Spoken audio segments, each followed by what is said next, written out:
Hello everyone, আসসালামু আলাইকুম। আশা করি সকলেই ভালো আছেন। তো অনেকে ভাবতে পারেন যে আমি এখানে পিঠা বিক্রি করতেছি, আসলে না। এটা হচ্ছে আমাদের বাজারে এই পিঠাগুলো প্রত্যেকদিন সন্ধ্যার বেলা বিক্রি করে। তো আমি মূলত ট্রাই করতেছিলাম যে এখানে অনেক প্রকারের ভর্তাগুলো দেয়। ঝালের ভর্তা, যেমন বাদামের ভর্তা, আরও কিছু দিয়ে থাকে।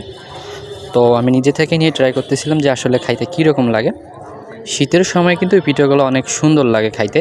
তো যারা যারা খাইছেন অবশ্যই জানেন। তো সেটাই আমি ট্রাই করতেছিলাম, আসলে দেখি কীরকম টেস্ট লাগে। তো খায় দেখি আসলে, তারপর আপনাদেরকে বলতে পারবো রিভিউ যে আসলে টেস্টটা কীরকম। তো শীতের সময় কিন্তু এই পিঠাগুলো খাইতে অনেক সুন্দর লাগে, আমার কাছে অনেক সুন্দর লাগছে। আমার কাছে পিঠাটার টেস্টটা অনেক অসাধারণ, কেননা শীতের সময় এই পিঠাগুলো খাইতে অনেক ভালো লাগে। যেমন হচ্ছে ভাপা পিঠা বিক্রি করে আমাদের এখানে, ভাপা পিঠা, এই যে এই পিঠাগুলো, তো এইগুলো খাইতে কিন্তু অনেক অসাধারণ লাগে, ঠিক আছে। আর এ পাশে যে চুলাটা আছে, চুলাটা আমি দেখাই, দিকে দেখেন কি একটা অবস্থা। অনেক সুন্দর একটা চুলা, আর এত বড় চুলা, একদম একসঙ্গে আপনার 10 থেকে 8টা পিঠা হয়ে যাবে।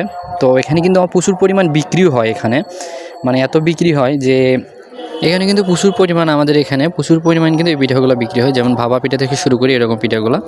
সো আমার কাছে অনেক ভালো লাগে। তো যাদের যাদের ভালো লাগে অবশ্যই কমেন্টে বলবেন, আর পিঠাগুলো খাইতে কেমন লাগে সেটাও কমেন্টে বলবেন। সো আজকের ভিডিও এ পর্যন্ত। সবাই ভালো থাকবেন, সুস্থ থাকবেন। আসসালামু আলাইকুম।